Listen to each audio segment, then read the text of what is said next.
One of the greatest speeches in American history wasn't a State of the Union or a campaign stump speech. It was not broadcast on television or heard about on the radio or published in the newspapers. It wasn't even a speech directed at the American people. It didn't have catchphrases like, "Mr. Gorbachev, tear down this wall." No, one of the greatest speeches was when Richard Nixon gave his last day as president to his White House staff. For 2 years, Nixon had tried to extend his political wills to stop things from coming out about the Watergate scandal. But now, he'd been defeated and announced his resignation the night before. He had been spotted drunkenly roaming the halls of the White House and asking paintings of past presidents what he should do. As president, when giving an address, Nixon always spoke in a hard tone, following a script. But here, he's unscripted and vulnerable. He starts out rambling, but over the course of the speech, you get glances of the 61-year-old man who reflects on his entire life. I remember my old man. He was a streetcar motorman first, and then he was a farmer, and then he had a lemon ranch. It was the poorest lemon ranch in California, I can assure you. He sold it before they found oil in it. But he was a great man. Nobody will ever write a book, probably, about my mother. Well, I guess all of you would say this about your mother. My mother was a saint, and I think of her, 2 boys dying of tuberculosis. Richard Milhouse Nixon was born in Yorba Linda, California, the second of 5 brothers. By the time he was 20, 2 of his brothers, Arthur and Harold, were both dead. Yes, she will have no books written about her, but she was a saint. Now, however, we look to the future. Had a little quote in a speech last night from T.R. Nixon then quotes Theodore Roosevelt, but it's not the typical philosophical musings Roosevelt was famous for. Nixon quotes a page from T.R.'s journal in 1884. That February, the young state senator heard he was having a child and raced home to Long Island from Albany. Upon arriving, T.R. saw his wife sick and his mother dying. They would both die on the same day. Only the baby survived. It was then Roosevelt wrote, "The light went from my life forever." That was T.R. in his 20s. He thought the life had gone from his life forever, but he went on. The aristocratic young state senator Theodore Roosevelt, torn by grief, decided to move west to the North Dakota Badlands to become a cattle rancher. He left the baby with his sister. It was there, he wrote, "Black care rarely sits behind the rider whose pace is fast enough." To Roosevelt, the feeling of grief would not face him if he could move quickly enough. So Theodore Roosevelt and Richard Nixon did just that.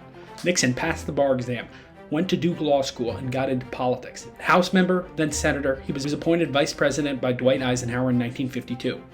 Theodore Roosevelt became Assistant Secretary of the Navy, remarried, and when he saw an opportunity to fight in the Spanish-American War, he took it. He assembled a misfit group of soldiers called the Rough Riders, and was courageous in battle, leading his men up San Juan Hill to victory. For this, he was awarded the Congressional Medal of Honor in 2001. It took a while. Both TR and Nixon were vice president, although TR was only VP for a year. When President William McKinley was shot, he took the oath of office and became president. Nixon's path to the presidency took a little longer. In 1960, he ran against Massachusetts Senator John F. Kennedy. Nixon had been born on a broke lemon ranch in California. JFK had been born into an aristocratic Boston family. He was also hot, and Nixon sadly was not, so he lost. Nixon then ran for governor of California in 1962, and when he lost that race, he told the press he won't have Nixon to kick around anymore, saying, basically, his political career was over. As president, Theodore Roosevelt was nuts. He once invited a military aide named Dan Taylor Moore to box him in the White House.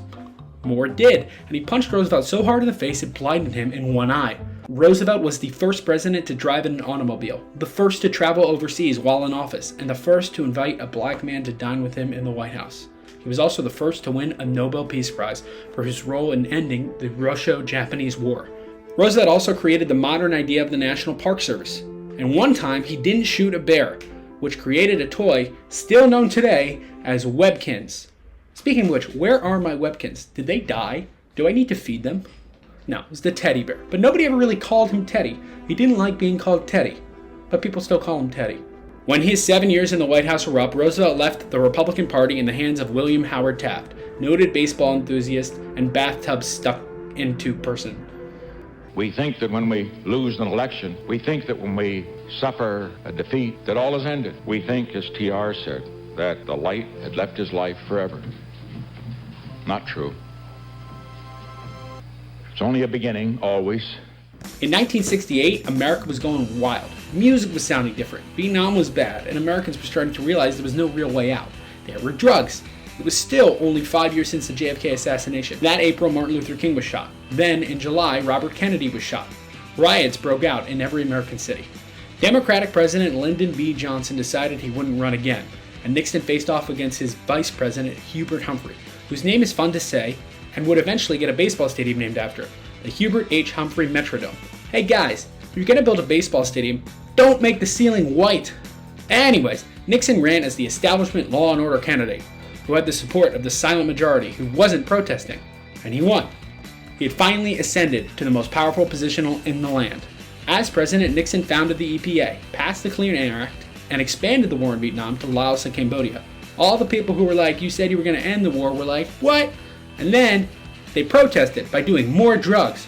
But Nixon ultimately was able to strike a deal that sent U.S. prisoners of war home and ended America's involvement in Vietnam. But the agreement stipulated that the South Vietnamese will continue to protect themselves, and that if the North encroached on this, the U.S. would come back and protect them. This would totally work out and nothing went wrong. One revolutionary foreign policy decision that did pan out for Nixon was in China. America had boycotted China since 1949, when the nationalists had fled to Taiwan. To America, mainland China was a communist occupation, not a country to trade with.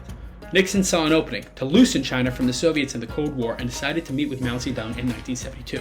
On Air Force One, on his way there, Nixon wrote what he thought an agreement between the two nations could look like on a yellow legal pad.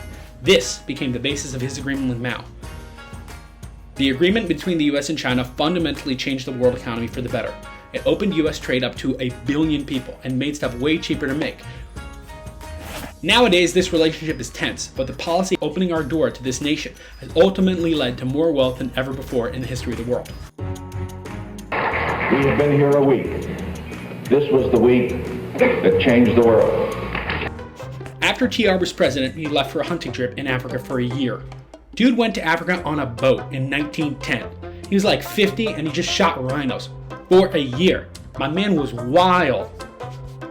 When he arrived back, he decided he wanted to be president again, so he ran against his buddy Taft as a third-party candidate. At a speech in Milwaukee, Roosevelt got shot in the chest, but kept speaking. Something in his pocket ultimately had blocked the bullet, so he was able to finish. Afterwards, he went to the hospital. Always remember, others may hate you, but those who hate you don't win unless you hate them. And then you destroy yourself. Nixon hated his rivals a lot. He decided to spy on them. He wanted to steal documents from a safe in the Watergate Hotel where the Democratic National Committee was staying. But the men he assigned to do this were caught. It then took 2 years to uncover all the details. He held back evidence from the House Judiciary Committee, keeping But ultimately, Nixon done bad. He abused the presidential powers, clearly obstructed justice, and Republicans in the Senate and House were actively talking about impeaching the head of their party. The jig was up.